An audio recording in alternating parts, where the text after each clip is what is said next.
honor to introduce Mr. Palladino to you. He's one of the best, brightest, experienced, and successful executives. He's also an educator in his past, taught for 12 years and moved on into the hospitality industry. Having developed career education programs in 2 Connecticut school districts as a high school guidance counselor, Mr. Palladino joined Marriott International's at Marriott's Essex House in New York City. He then served as the director of the human resources at the Vail Marriott Resort, Chicago O'Hara Marriott, the Essex House, and was the opening director of human resources of the New York Marriott Marquis. He was promoted to Lodging Regional Director, Human Resources for Northwest Region based in San Francisco. Then returning to New York City, he became the Regional Vice President for the Northeast United States and Eastern Canada. After several successful years in New York City, and he's going to tell you he loves New York City, and they had to pull him out of New York City to go to the West Coast, and they brought him back to New York City. Then they pulled him out again to send him overseas. George was promoted to Corporate Vice President of Labor Relations at Marriott Headquarters in Washington, D.C. Next, he was promoted to Senior Vice President of Labor Relations and Human Resources Services, and then Senior Vice President of Labor Relations, Diversity, and Workforce Effectiveness. When he left Marriott in December 2010, after 30 successful years, he was a global human resource officer, labor and employee relations. So with 30 years of experience, he's here today to give you that experience, to give you advice. He prefers that this be a conversation and not just a lecture within the presentation. So I will let him direct that. It's an exciting presentation that he will be doing. And when he left Marriott in 2010, he started his own company. He does consulting, and he is enjoying his career. It's not over. And please give a warm welcome to Mr. George Palladino.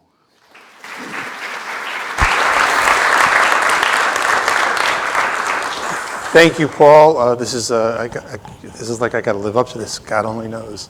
In any event, I'm delighted to be here, and I really pondered what am I going to say, or what can I do to at least hold your interest. And I thought about, okay, I had a 30-year career in hospitality. I had a great run. I started with Marriott when they had 60 hotels. When I left, they had almost 3,800.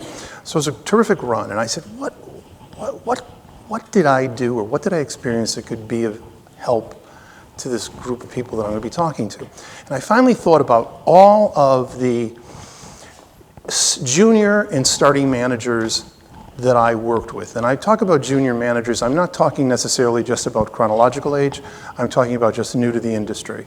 So when I talk about that, I'm using it as a broader based term. And I thought about all of the things that happened to them and all of the things where their lives interface with my life in human resources. And I thought, well, let me think about this. And I came up with this topic that I thought might be of interest to you. Why not? I know all the things that you could do to screw up your career. And I said, well, if I could at least share with you some of the things that I saw happen by some of your predecessors, you will not, in fact, have those same stumbling blocks. In fact, I think somewhere along the line, when you see that stumbling block and you sidestep it, I want you to think kindly of me, okay? So moving right along, let's start at the very beginning. All right. Bloom where you are planted. I think one of the things as you start a career, especially in hospitality, everybody has a place they want to live or want to work. And I think that is wonderful. But be very, very careful, because you don't want to put restrictions on a career when you're just starting. You really want to open your sails to the wind and say, where is it going to take me? Where do I need to go to launch my career? Sometimes it's not where you want to go, it's where a company may need you to go. And so you need to think about what is going to serve your best purposes to launch your career.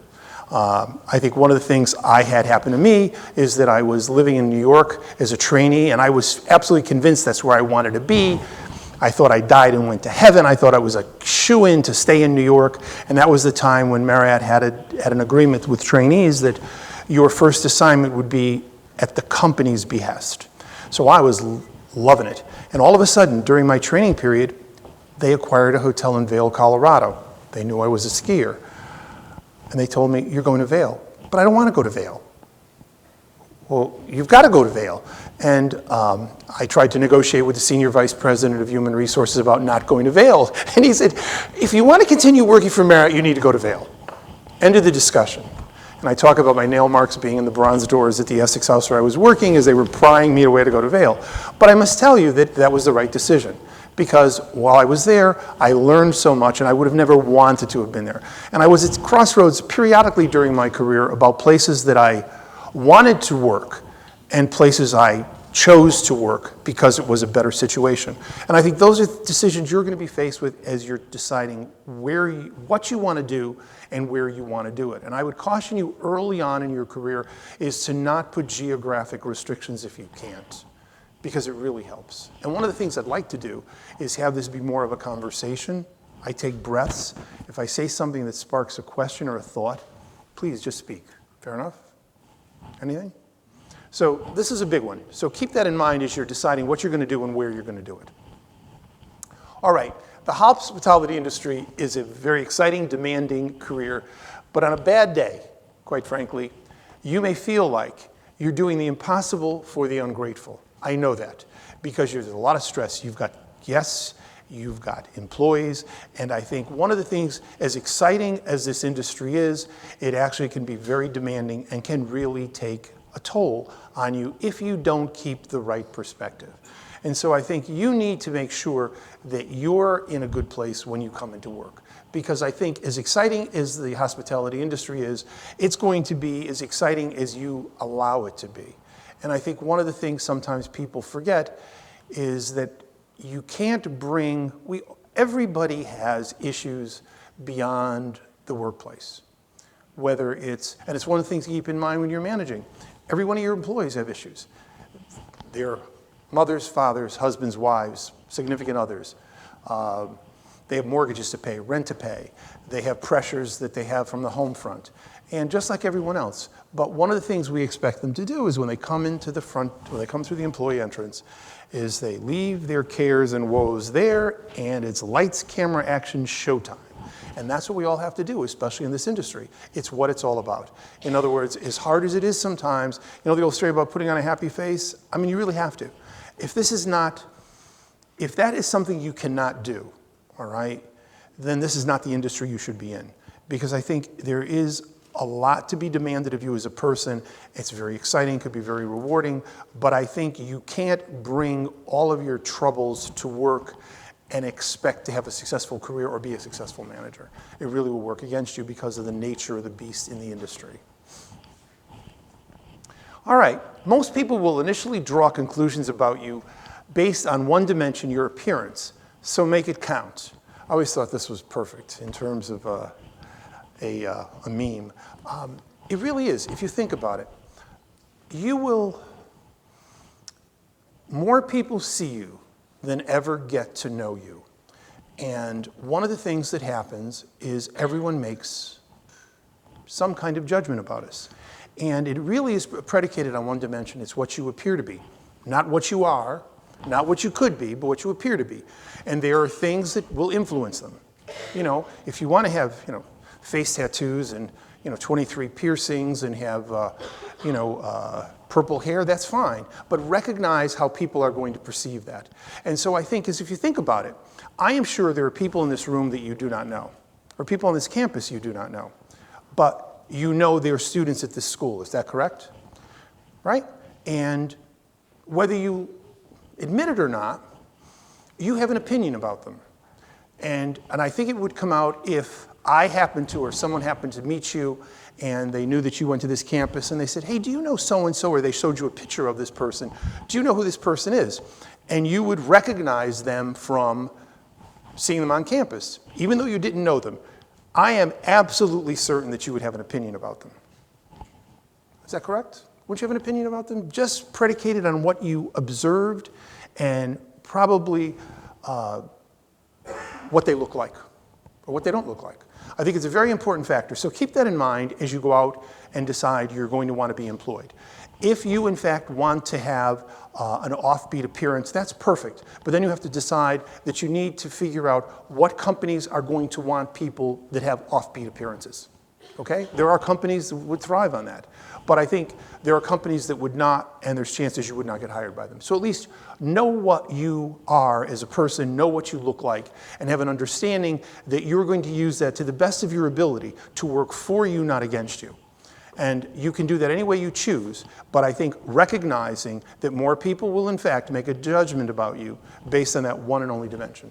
I didn't say it's fair, I didn't say it's right, but it's reality. Hire the right people, be astute during the interviewing process, watch and listen very carefully.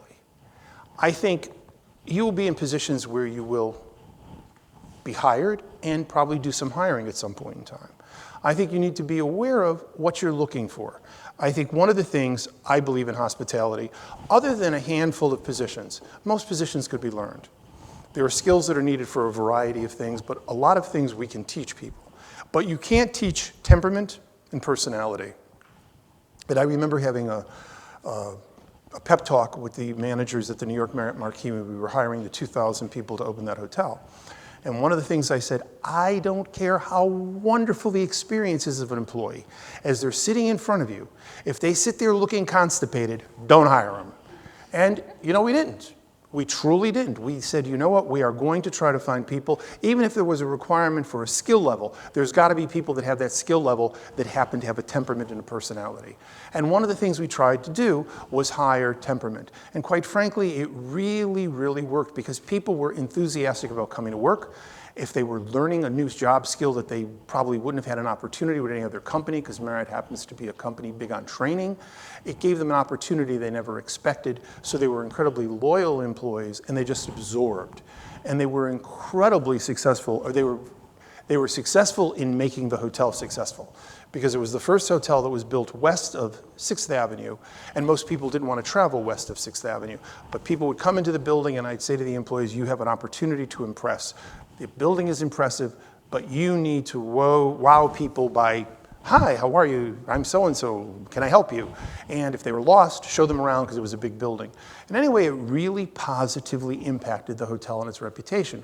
When I was the human resource director there for the first 3 years, I would get letters from guests saying, where did you hire these people? Obviously not from New York, because New York has a bad rap. Well, actually, truth was the majority of them were from New York. But they were people that had the right temperament. So as you hire people, keep that in mind. You're going to look for skill, but you're also going to look for temperament and personality. And remember, as you're being looked at for a position, people are looking for those same things from you. So you need to decide how you are going to put your best foot forward or not. Remember the employee relations golden rule. Treat your employees as you would like to be treated, especially by your boss. This is another cute meme. I don't have time for a performance review, so I'll just criticize you in public from time to time. I think there's a lot to be learned from that. I think one of the things you learn very early in life, no one likes to be yelled at. No one likes to be embarrassed. So one of the things you try to teach people, at least in the hotel business, is, okay, if I have an issue with you, I am not going to tell it in front of you, in front of this whole group. I will pull you aside, we'll have a conversation, as I would want to have my boss do with me. So you would not want to be treated any differently by your boss than with dignity and respect. And I think one of the things that people sometimes lose sight of is if someone's working for them, they don't think, they might snap, they might yell, and I don't think there's I do not think yelling belongs in the workplace unless you're alerting someone to getting out of harm's way. In other words, if somebody's going to fall on somebody, hey, get out of the way, then you could yell at them. But the idea to yell at somebody because you're trying to make an impact on them and make them feel bad, it's not worth it. It's embarrassing, it's humiliating. So the idea of treating people properly is very important because in a lot of ways, you should treat people exactly the way you would want to be treated.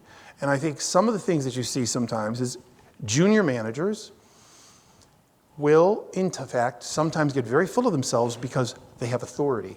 And sometimes they have authority for people that are older than they are chronologically, sometimes even as old as their parents.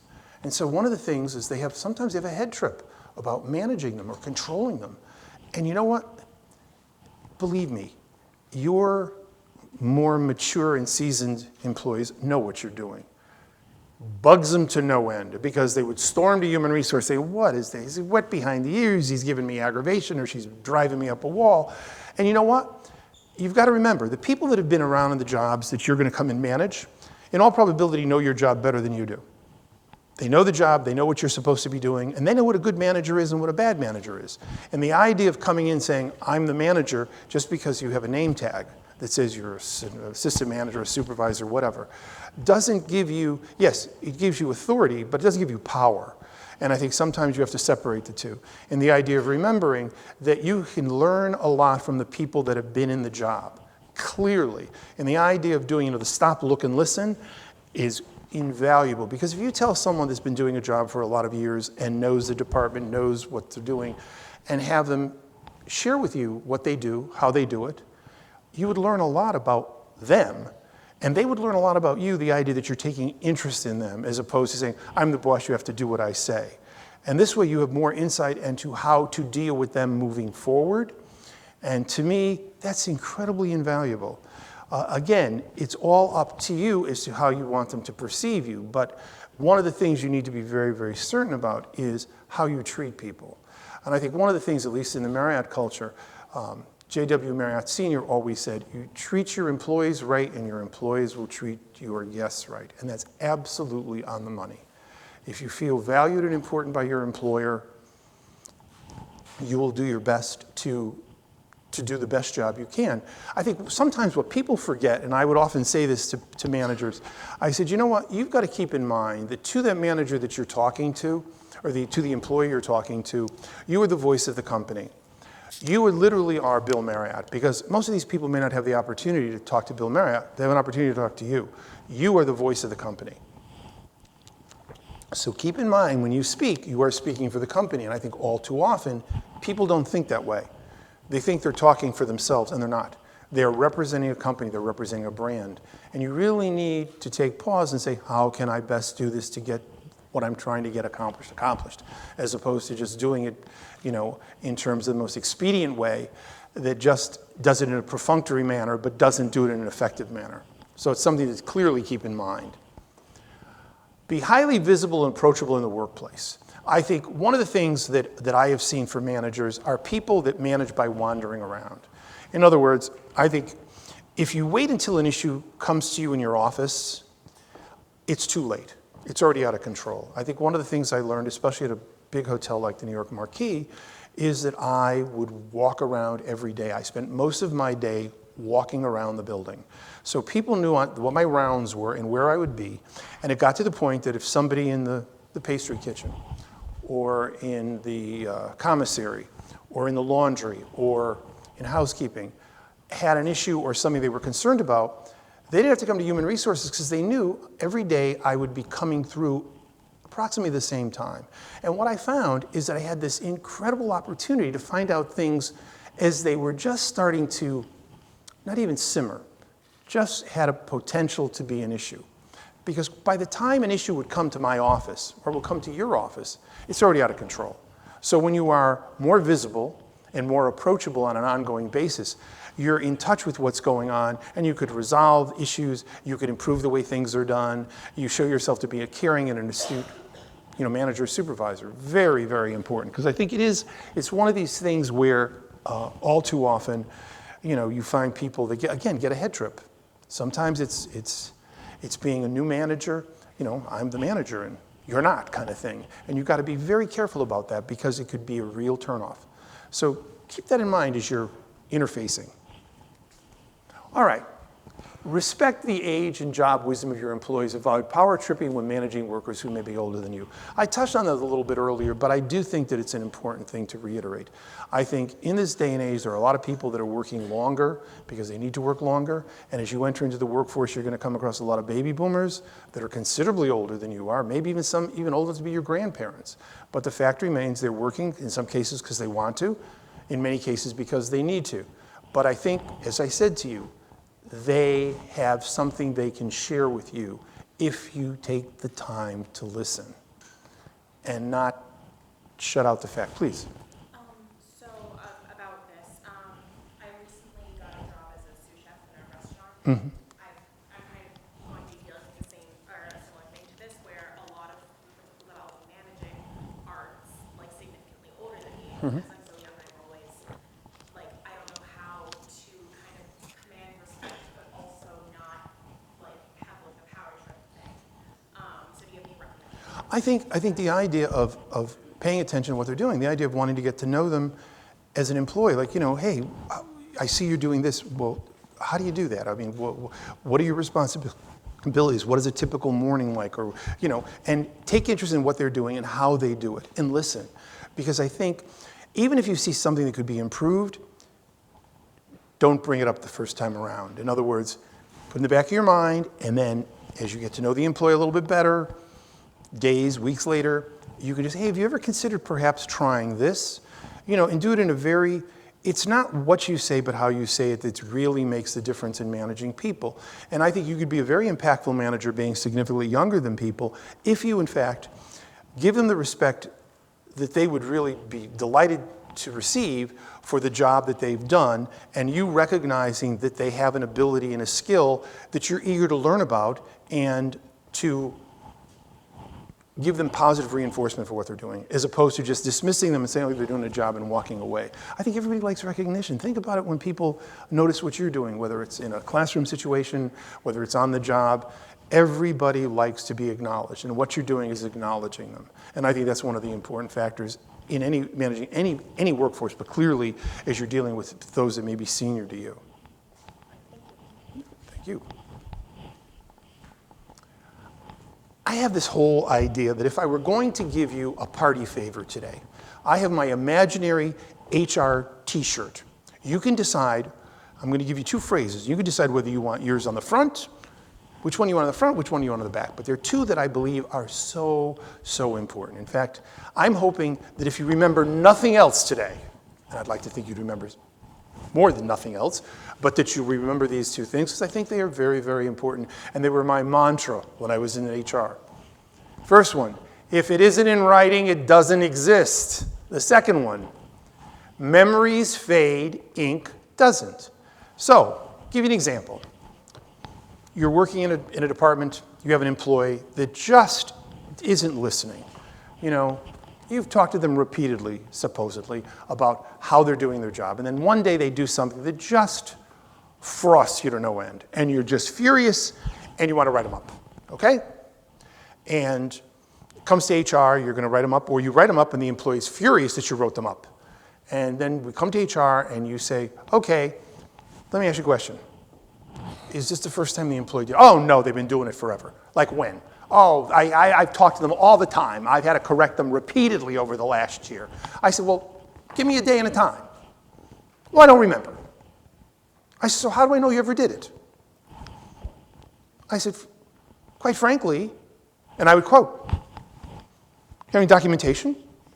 And they would say no. I said, so, okay, so then maybe you need to start documenting, because you understand the whole concept of progressive discipline, where you coach, counsel, and then you start the 3 strikes and you're out. And it's got to be a process. It's not like you're trying to get people to get 3 strikes and out the door, because turnover is very expensive.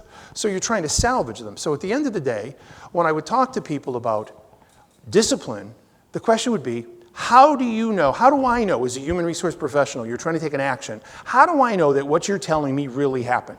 If you're telling me you've talked to an employee repeatedly about X, Y, or Z, being late for work, no call, no show, whatever it is, if you have never documented it, all right, and it doesn't have to be a written warning, it could be clearly the fact that you had a discussion with somebody a one-on-one, and you put it down in their file. Today I talked to Joe Jones about such and such and such and such.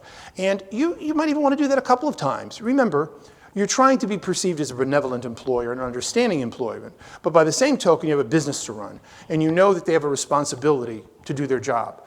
So when the time comes, and after you've warned them formally in terms of having discussions with them, and all of a sudden, after 2 or 3 times of informally talking to them, they continue to do it, then you could sit them down and say, hey, listen, I warned you, and you then pull up your dates on this date, and this date about this. And you didn't listen. And so then you can formalize it and make it into what is usually a good starting step, unless it's a terrible situation, is what they call a written verbal. I always thought that was hysterical. You're putting in writing that you talk to somebody verbally. But basically what you do is it's a prelude to the first written warning. And you're saying, well, on such and such a date and such and such a date and such and such a date, we talked about this issue. And today, you did it again. And I want to call it to your attention that if this continues, I will have to give you a written warning. So all of a sudden, you've got a paper trail, documentation. So now, should the employee not listen and not take some sort of corrective action, you at least are giving them the benefit of the doubt. And so when you come to HR, you've got a paper trail. Because at the end of the day, when I would look at a paper trail, especially in a situation where a manager was looking to terminate an employee, I always thought of termination like capital punishment. I mean, you really are terminating their livelihood. And that's a big, big deal. So I would have a lot of angst as I looked at all the facts. And I wanted to make sure that we lived up to our part of the deal, which is trying to make the individual as successful as they could be.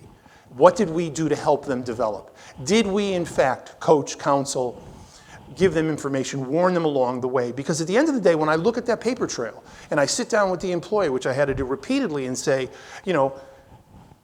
the manager did not fire you. They look at me. You fired yourself. Look at this paper trail. You were warned here, you didn't listen. You were warned here, you didn't listen. You were warned here, you didn't listen, et cetera, et cetera, et cetera. At the end of the day, you gave us no choice.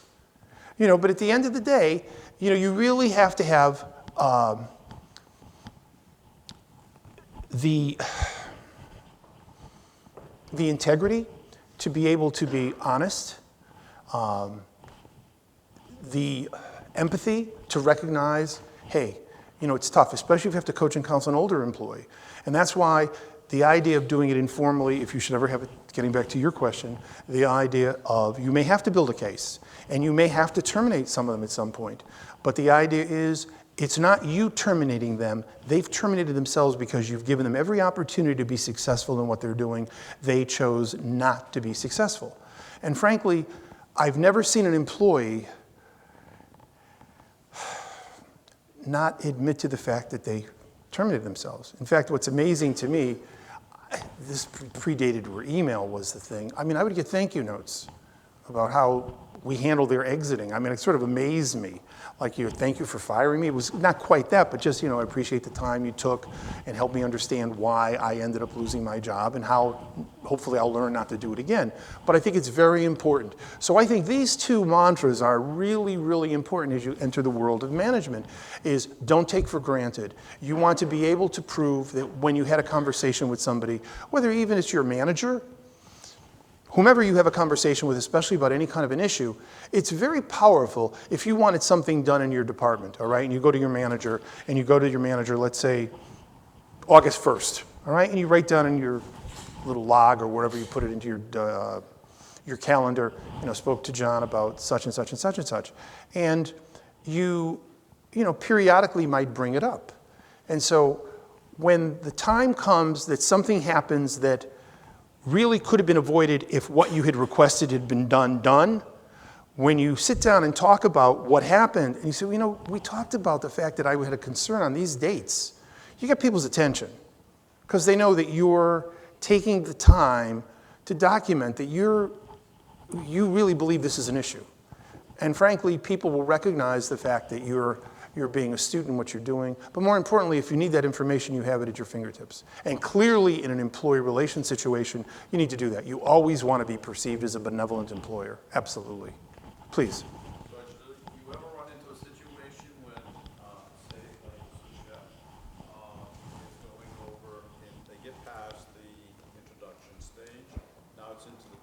introduction stage of what they're doing, and the employee, especially if they're an older one, looks at it as harassment.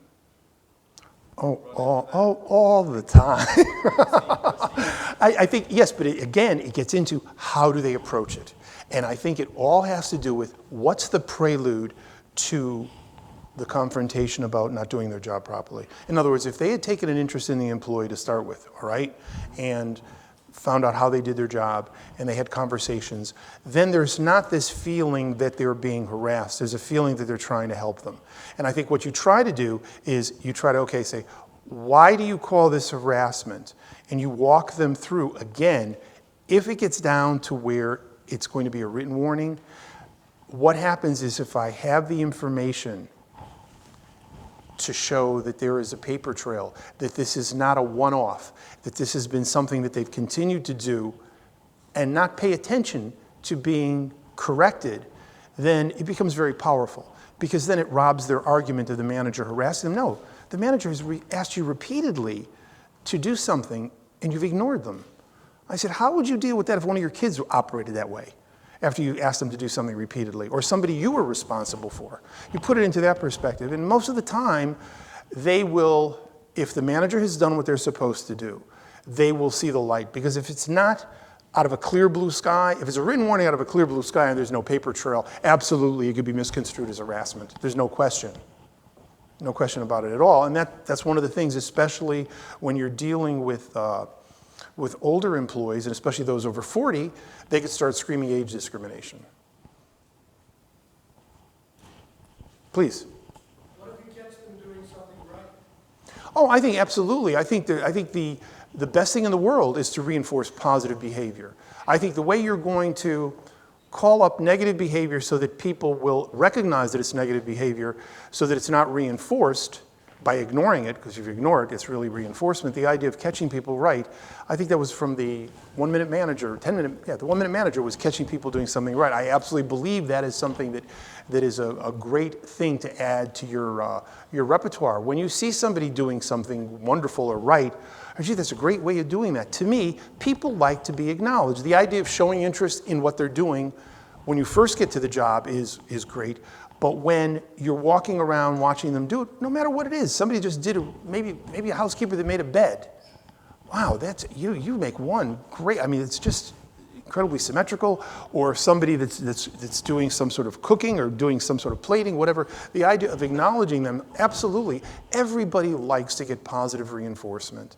And I think the idea of catching somebody right is a great, great thing to keep in your tool bag of management tools. Absolutely. So we all said on the, if it isn't in writing, it doesn't exist. Memories fade, ink doesn't. We're good? We got it?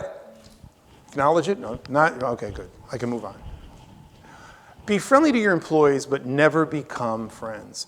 This is a tough one for especially new managers moving to a new environment where they don't know anyone. And especially if it's in a new city and a new state. Because a hotel is a ready-made social life. You have a lot of friends your own age or people your own age you're working with. Many times they're your hourly employees. Now I'm talking more about your hourly employees, not managers that are your peers or people above you on the management chain. But I think one of the things you really have to keep in mind is there always needs to be professional distance. You cannot go hanging out with people you work with, going for beers, going to the movies, doing whatever. It just doesn't work. Because quite frankly, you are then becoming a friend, not a manager. And many times people will try to lean on you because they think you are their friend and they figure you're going to cut them more latitude than you might somebody else, whether it's on the job, whether it's the idea they're late. And remember, you can't do that. You cannot do that. You have got to be absolutely professional. And so I always caution managers in a new situation, don't make that fatal error. Because it's easy to get too friendly with your employees. You've got to remember, I'm managing these people. I can't, and God forbid, ever dating them. Absolutely not. That's absolutely forbidden. And most companies have policies that clearly state you are not supposed to fraternize with the workers or your employees outside of work. But I know some people do, and you may end up coming into a job where your predecessor did not follow that rule. But that doesn't mean that you should not follow it. And that's tough, because you're all of a sudden going to look like, the hard-nosed man or woman that doesn't want to be friends. And the idea is you just handle it. I want to be friendly with you, but remember, I'm your manager. All right? Company policy clearly states I can't be hanging out with you. It's not like I don't like you and I wouldn't want to. And if we were not working together, it'd be very different. But the idea of putting that out there, because it's very important. But a lot of times, younger managers make the mistake, or new managers make the mistake, because it's a ready-made social life. It's easy to make people on the job, because especially a lot of times you work long hours, you work weekends, you don't get to meet people, you don't want to go out and meet new people. But I say to you, you go to a new town, find some groups of people that have your interests outside of the hotel. Whether it's, a church group, whether it's a group that does art films, whether it's a wine tasting group, a dining around group. In other words, get to meet people that are outside of your circle to try to get acclimated to a new area. But don't fall back, or other managers you work with. Just don't fall back where you're going out with your, with your hourly employees. It's never a good thing. And I've seen nothing good come of it. Because if it goes south, it really goes south. And especially if you try to get friendly with, it doesn't even have to be, it could be the opposite sex, it could be the same sex. There's always the dimension that it could be perceived as harassment if it goes south. If the person decides that you didn't do something they wanted you to do, and you leave yourself open to being criticized unfairly, but you set yourself up. So I caution you not to. Any other questions? All right, don't overreact, get all the facts before taking any action. I think this is absolutely paramount. In other words, remember I talked about, stop, look, and listen. You should do that in most situations, but clearly when you're having and gathering facts about something that happened in the workplace, whether it's a customer interaction, whether it's something that happened on the job that they didn't do what they were supposed to do, the idea is you've got to get all the facts. And just don't make an assumption because of what you heard is 100% factual. So you may have to talk to all the people that were involved in a situation to kind of get a real grip on what actually happened. But you need to do that because, quite frankly, if it gets out of control, and let's say, usually when things go out of control, they either end up most times in a human resource office or with somebody that handles human resource responsibility. And so they're going to start sorting through as to, okay, how did we get to where we are? Did you do what you were supposed to do before, something happened that ended up, that you'll end up regretting? So the idea is you be deliberate in your fact gathering so that when you sit down with an employee, you're talking from fact, not fiction, not hearsay.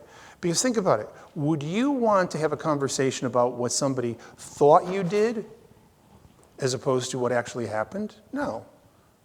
You're okay with dealing with the reality, so the object of the exercise is, in fact, to deal with the reality and to, in fact, do your due diligence, know what's going on, and then decide how you're going to handle it from there once you have all the facts. An important one. As a supervisor or manager, keep promises or commitments you make to employees, mean what you say and say what you mean. As I said, you are the voice of the company.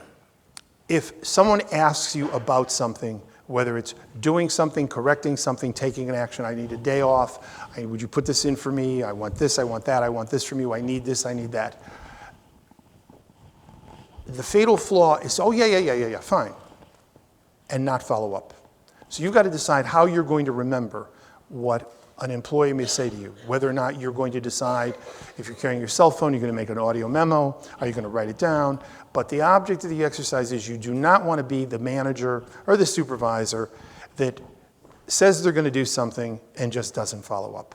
To me, that is the kiss of death, and you lose an employee's respect very quickly because they're seeing you as their representative in the company. As I said, you're the voice of the company. So therefore, if they're asking you to do something, this is something that they know was in your power to do or your responsibility. If you blow them off, how happy are they going to be? How happy would you be if you asked your manager or supervisor to take care of something and they said, oh yeah, I will do that, and they didn't do it? How would you feel? Not happy, right? You sort of feel they don't care. They don't love me. What's going on? I mean, quite frankly, that's what happens. People start getting resentful. So I caution you, say what you mean what you say, and follow up, follow up, follow up. And if you know you can't do it, then say that. Say, listen, I'm not going to remember that. Please submit it to me in writing, or send me an email, or just drop by my office and let me see it. I'll be happy to take care of it, but I'm not going to remember. If you know you're not going to remember, then you're better off throwing it back to the employee. Please, I'm very happy to do that, or take it into consideration, but would you please get it to me so that I don't forget? That way you're being honest. They're not going to resent you for saying, oh yeah, on the fly, and then not doing anything.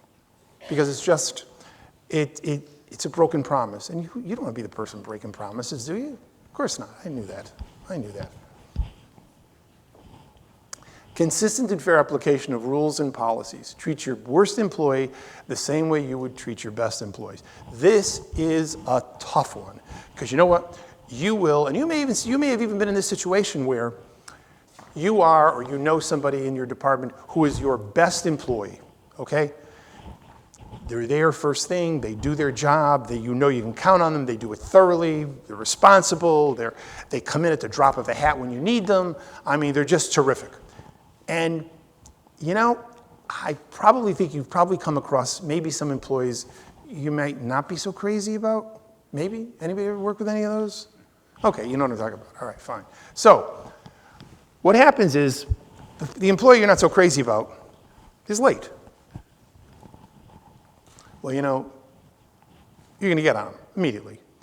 You were late. Maybe just warn them the first time before you write them up. But you're going to keep track of the fact that they did something that was not appropriate. All right. So now your best employee does exactly the same thing. What are you going to do? You cannot turn your head the other way. You can't. You can't. Because to do it is to be discriminatory. In other words, especially if the employees are different races, different genders, different religions, they could start screaming and yelling that they were treated with bias. But that aside, you should not, in fact, get into anything that is other than the right thing to do based on what the violation is. So if somebody's late, you've got to treat your best employee the way you treat your worst employee. And the best employee knows they shouldn't have done it, but they've got to recognize that you're not going to turn your eye the other way, and ignore it. In other words, you're going to be moral about the whole thing. Granted, you're going to do the same thing. You're not going to necessarily write them up the first time. You may just give them a coaching and counseling or whatever, or just a verbal. But at least you can't ignore it, because it's very important. Consistency will kill you, because especially as it gets into building a case of consistency within a department, within a job classification, especially if somebody believes they've been treated differently because of their age, their gender, their sexual orientation, their religion, their ethnicity. Any of the aforementioned could be something that they could cry foul on. So you want to be consistent, and be sure that you don't treat anybody differently, no matter who or what they are. Even though some people I recognize do a much better job, and you might really say are a much better employee, and they would probably get a higher rating when you evaluate them objectively. But it's not something where you can treat them any better and cut them some slack. You really can't. It'll come back to haunt you. Absolutely.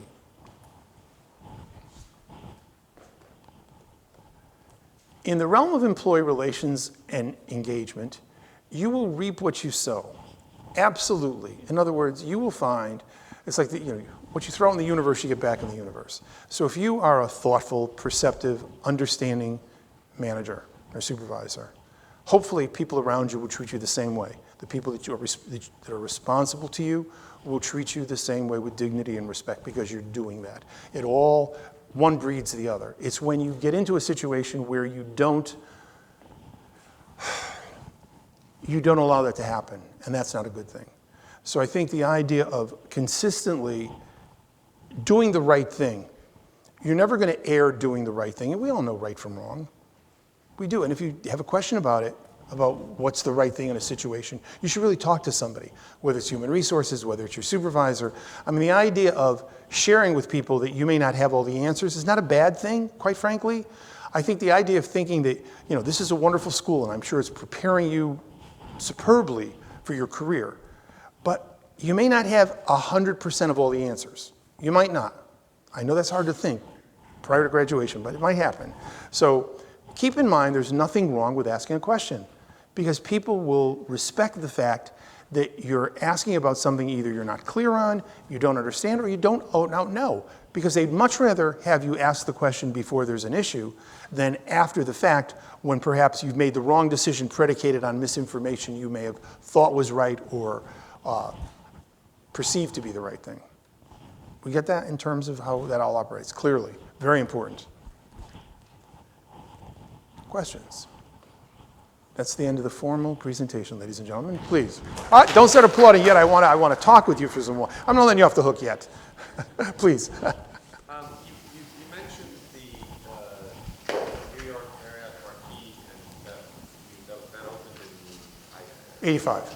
Yeah, 85. Okay, and it opened where in Times Square? Times Square, Broadway between 45th and 46th Street. And you said that was kind of what was desirable. Oh, absolutely. There were 28 porn theaters and shops, and. Can you tell us more? I guess more about. But the porn shops? No, it was just an area that had gone downhill. All 40. I think what happened is that hotel was actually on the books to be built in the 70s, and it came in the Lindsay administration, and it was supposed to be built in the Beam administration in New York City, for those of you that are familiar with the city and the mayorships. And what happened in the Beam administration, the city was going pretty much bankrupt. So the idea of having a hotel built that actually had some subsidies and whatever tax things was not going to happen. So it was put on the back burner. Originally, it was advertised in the 70s to be a Westin hotel. So it was put back in a file, was never to be open. It wasn't going to be open. In about had to be 1980, 79, 80, Marriott got interested in it because they had the Essex House, and New York City is a very desirable location, has one of the highest average daily rates, and had great high occupancy, and there was a lot of compression in the market because there weren't enough hotels. So the idea of opening a hotel in Times Square seemed interesting because it was a big hotel, and it was a convention hotel, and the new convention center was opening up 3 blocks away. In fact, what ended up being really brilliant is any of you that have gone to a convention in New York City, the bus that goes around picking up people at all the hotels, the last stop before it gets to the Javits Convention Center and the first stop coming back is the New York Marquis. And it is walking distance if you wanted to walk the blocks, but I mean, it's a really good location. And so Bill Marriott had enough perception to say, wait a minute, that's going to be a winner. So he decided, and he put a lot of his own money in that. So it wasn't just company money, it was Bill Marriott's personal money. So he and John Portman, who had cleared the way to have all the theaters torn down and all during the Lindsay and Beam administration, we got together with him and decided to do a hotel in New York City and one in Atlanta. The Atlanta Marquis and the New York Marquis. The Atlanta Marquis opened first, the Marriott Marquis opened second, and all within 12 months. And the Marquis is the same design that was done in the 70s that was built in the 80s. And so that's how that hotel got built. And what happened is it was very new to have a hotel west of 6th Avenue. And so people, it was huge building with this incredible, I mean, an indoor atrium that's 46 stories is pretty impressive. And so people would come in just to see it, and so people would stay there once or whatever. And so the idea was to want the people to return. So as it ended up, that hotel was just incredibly successful, incredibly successful. They spent a lot of money rehabbing it and making it the way it should be. Over the years, they've modified it, and there's still, I always laugh about the fact there's still 500 people there that I hired between 85 and late 87, and doing a great job, and they're the core of the people, and they're the one that acclimate the new employees and are the culture of that hotel. And I think, as I mentioned earlier, that hotel sits non-union in the heart of New York City. It's the only major non-union hotel in the city because the employees felt they didn't need a union. They felt the employee listened because human resources took the role of advocate, which was really important. Did that answer your question? Please. Got one on that side. Please? Yes, hi. What is a strong suit that gets you hired, even if you have no experience with any job in the industry? I think one of the things people are going to look for is temperament and personality. In other words, are you somebody? Sorry, I'm You get a read on somebody as to whether or not they're personable, whether or not they're even-tempered. And so people are going to be looking at you, trying to see what you're all about as a personality. And I think that if you have an interest and an enthusiasm and have a little bit of knowledge about what you want to do, I think you stand a better chance of getting hired than someone who I said earlier sits there looking constipated, you know. No, you will. I just think it's the idea of engaging your interviewer, the idea of leaning forward, not where you're intruding on their space, but listening, the idea of paying attention, the eye contact. Yes, in an interview, absolutely. I think it's very important. And I think it's important to show who you are. I think interviews are tough. I know they are. I know you're going to be nervous. You're going to be sweating. You're going to have a headache. God knows what. But you've got to remember, the person that's interviewing wants to like you.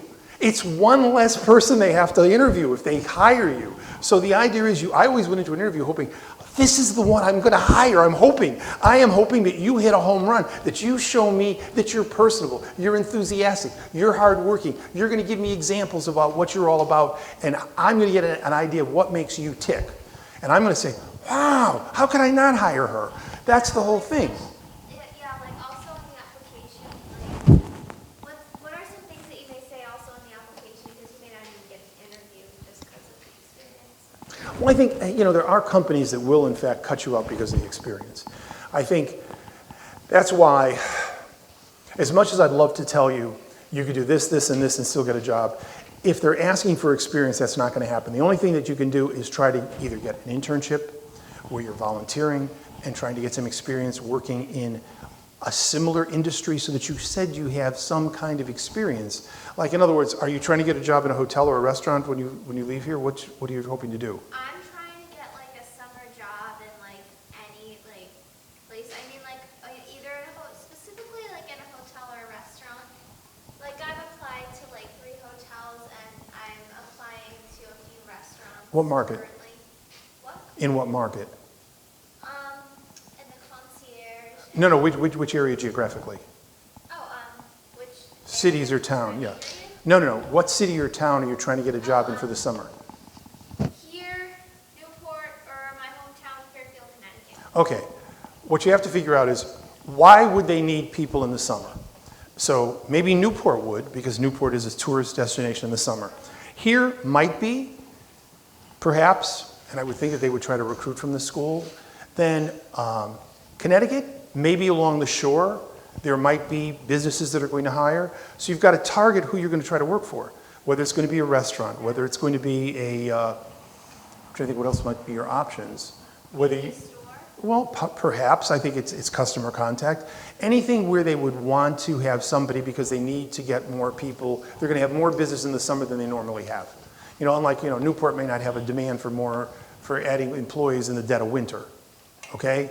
But during the summer, they probably would. And coming out of a school like this, I would think you'd probably stand a good chance, provided you put your best foot forward. In other words, the idea of, I think what's hard sometimes is being enthusiastic and forthright when you meet somebody in a job interview. You get a little time, rather than saying, hi, I'm so-and-so, nice to meet you, looking straight in the eyes, smiling. It may not be your natural persona. And so one of the things you have to ask yourself, if it's not your natural persona, are you in the right industry? Or should you... Well, I think you've chosen to study this because you believe it is. Because this is an industry that you're going to have high people contact. So I'm assuming that's something that you recognize, correct? Correct. All right. There are, quite frankly, within the industry, there are some areas where you don't have to have high contact. There are. I mean, if you want to be a controller, a night auditor, you could clearly have your own world. But I think many of the other jobs are going to be jobs that are going to be a lot of personal interaction with customers. But I think any of those, you can get a job, but you have to put your best foot forward. I think the automated screening is tough, other than if you can show you've either worked in some sort of a service industry or have studied it, the fact that you are in a school like this and you've gotten a lot of exposure to what it takes for customer interaction kind of a thing.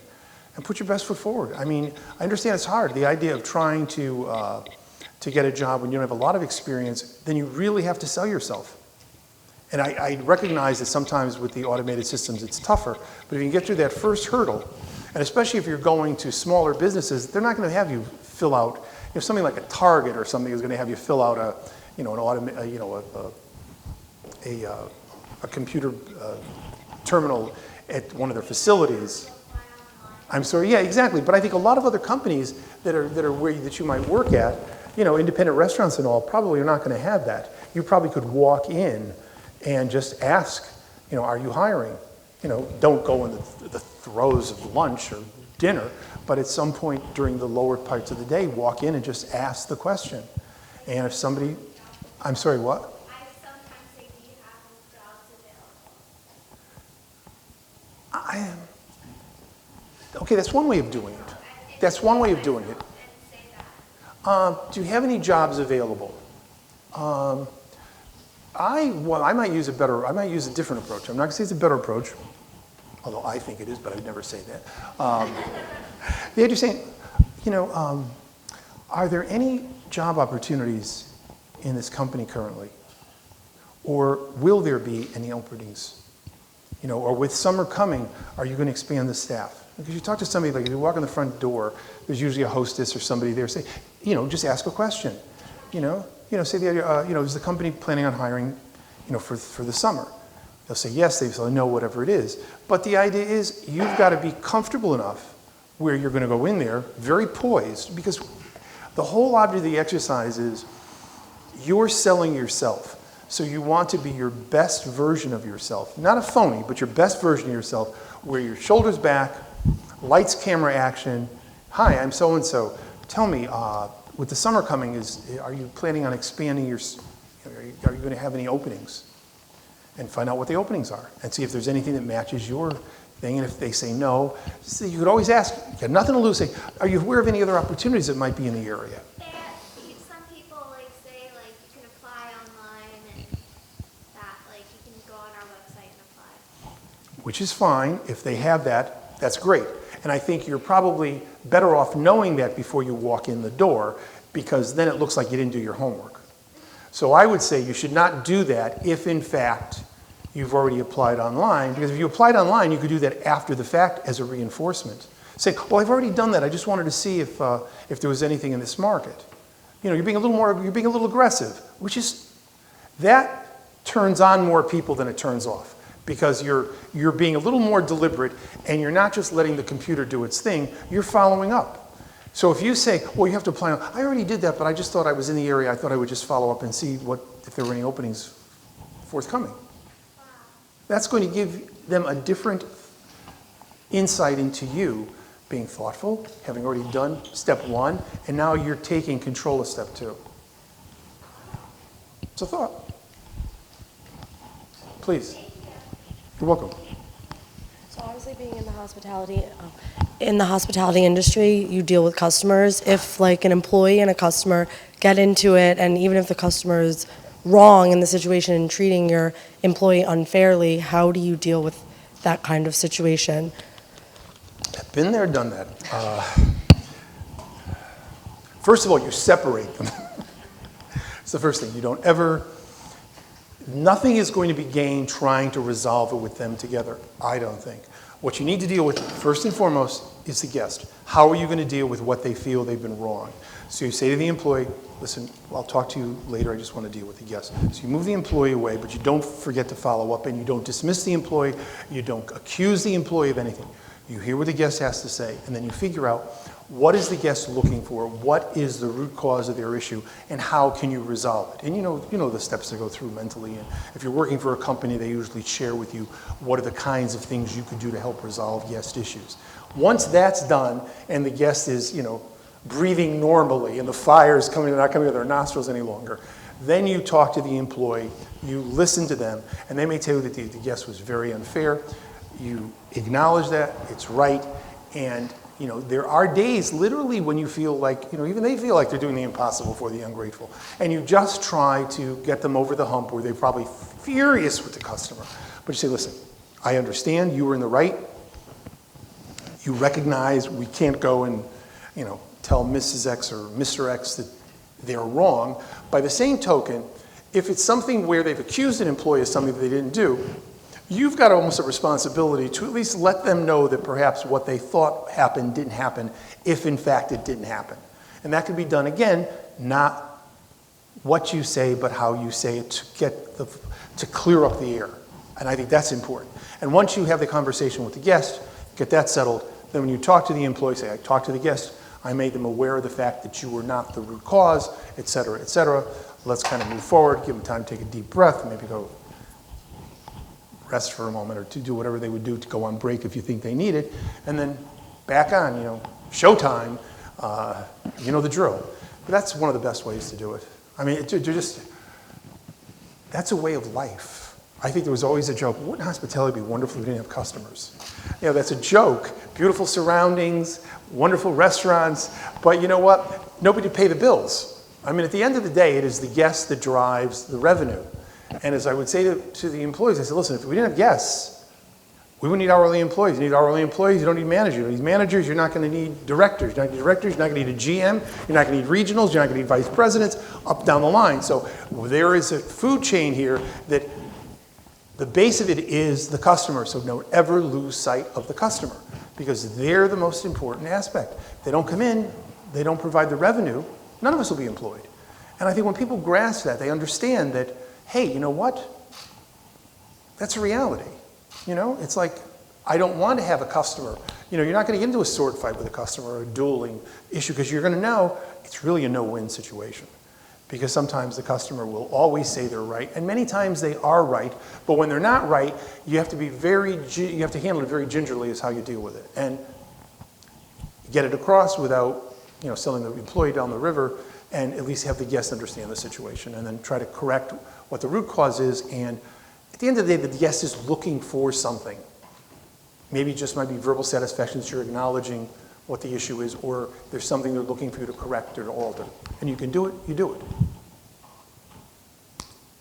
Please. Yeah, I was just curious to know how you could build rapport with like a manager or an employee. How you can build what, I'm sorry? Like rapport or Okay, yeah. with like a manager or employee who casts you in a negative light. If they pass you what? Basically someone who doesn't like you.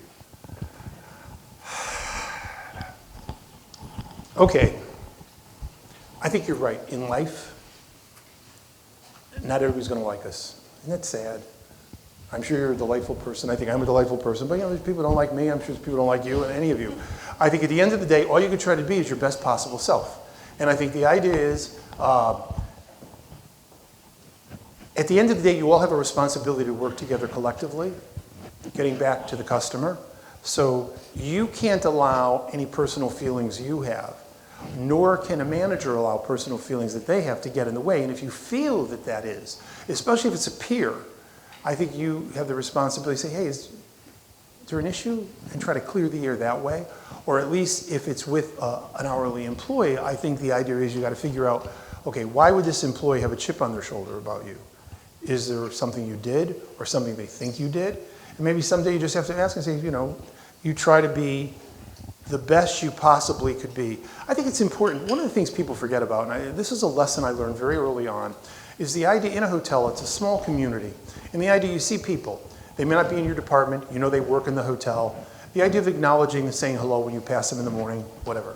I think where I had an aha moment is when I went and I trained, and I started as a trainee at the Essex House, I started wearing a suit, and I was on the front desk. And I was on the front desk in the front of the house for the first few months. And it was very exciting. I got to know everybody. Everybody was charming, delightful. All the managers would talk to me in the morning, say hello, blah, blah, blah, blah, blah. A few months into it, I had to put on kitchen whites, okay? Because my next tour of duty was in the kitchen. I was amazed. It was as if I disappeared. No one acknowledged me. It was literally as if I had put an invisible cloak on. And I'm thinking, whoa, I just joined this industry and I was sort of enthusiastic and now they don't like me. And I was thinking, did I do something? What did I do to tick them off? And then I realized it was because I'm not wearing a suit and tie. So what was interesting is that as a management trainee, I had to go to staff meetings every week. And the general manager would ask me how things were going. And of course, I joined the industry being a little older than most of the people, so I just let it rip. I said, I got to tell you what happened to me this week. And it was one of these things where I called up everybody on the floor and I said, listen, if you deny the existence of people that are in white or in uniforms, think about it. We're all interrelated, and especially the salespeople and the marketing people were the worst. And all of a sudden I said, remember, you've got a lot to gain by having a good relationship with everybody in the hotel. Think about this. If you're selling rooms and you're trying to get a high rate for selling rooms to a group or a convention, and they walk into the room and there's hair in the bathroom, or the sheets aren't clean, or smears on the window, or there's dirt on the bedspread, how happy is that customer going to be paying the rate that you negotiated? How quickly will the meeting planner be down in your office demanding a discount? Okay? Or the catering people who are all of a sudden, hey, what if the dishes that you're putting the food on were not clean? The glasses were smeared. You know, the napkins weren't clean. We're all interrelated. What you're selling has got to be delivered by people that are in the back or the heart of the house. And don't ever lose sight of that. Yes, you might wear a suit and a wonderful tie or a great dress, but at the end of the day, all you are is representing what they're doing. And to not acknowledge that is criminal.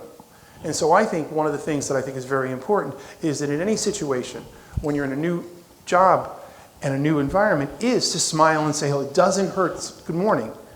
What does that cost? And people will recognize you're new, and they might say, oh, are you new?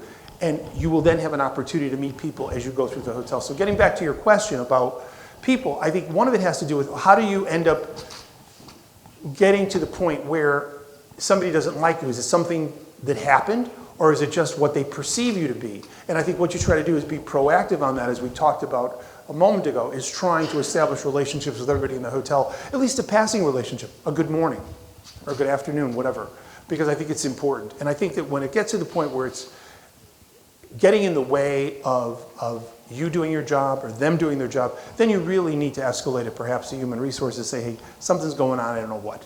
And maybe they can help sort through it. But hopefully you will be more proactive and it won't get to that, because that's the only hope. And frankly, I think it's the idea that we're all in this together really does make for a much happier workplace, because people recognize that, you know, without the people that are cleaning the rooms or doing the laundry or doing the dishes, the product is going to suffer and they can't command the rate on the other end. So it's really a very important relationship in terms of, you know, helping each other and satisfying the customer, frankly. Please.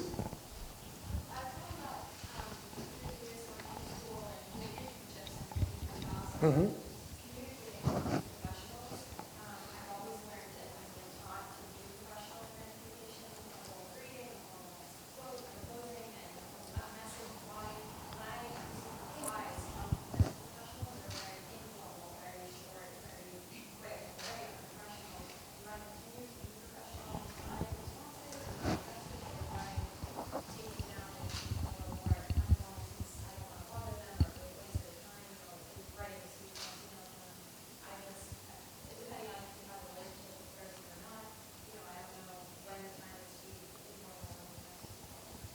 In the absence of seeing what you've sent to them, I think there is such a thing as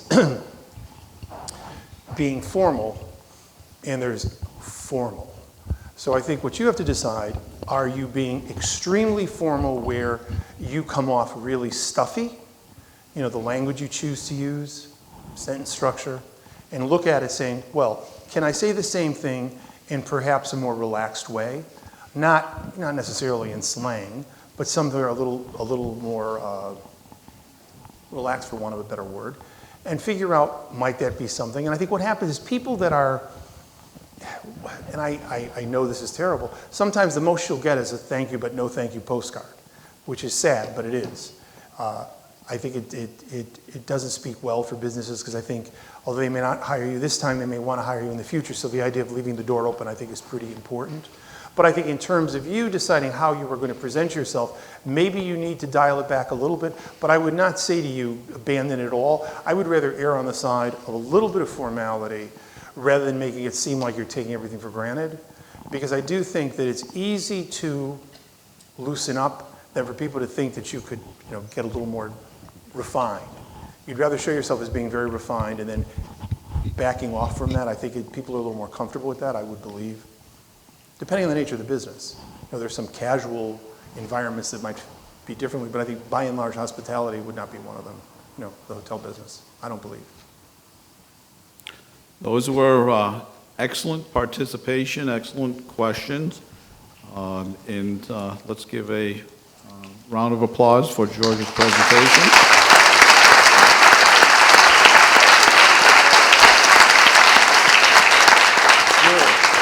Thank you. Serena, come on up.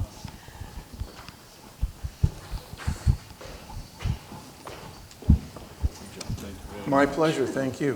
Thank you. When are we going to get shot at? Center of the stage, okay, I'm here. Right there. That's great. No, I want to thank you, George, and I'd also like to acknowledge Serena Sheffer. She has been the student host, and this is something that I would like to have happen. Students hosting distinguished visiting professors, Tiefel recipients, and any guests that we have coming into the School of Hospitality. So I want to thank you very much, both of you, but Serena, She was a I good wanna thank- chaperone. Yes, she is. It's been a pleasure. She was great. Or a babysitter, depending on how you want to look at that.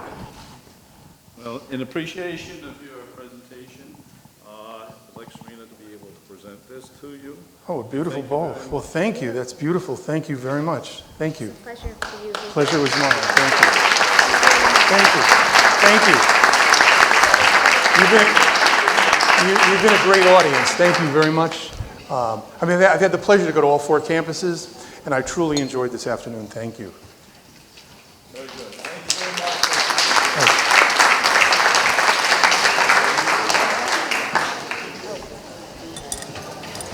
Take my glasses off. What? All right. You gonna pull off a power nap?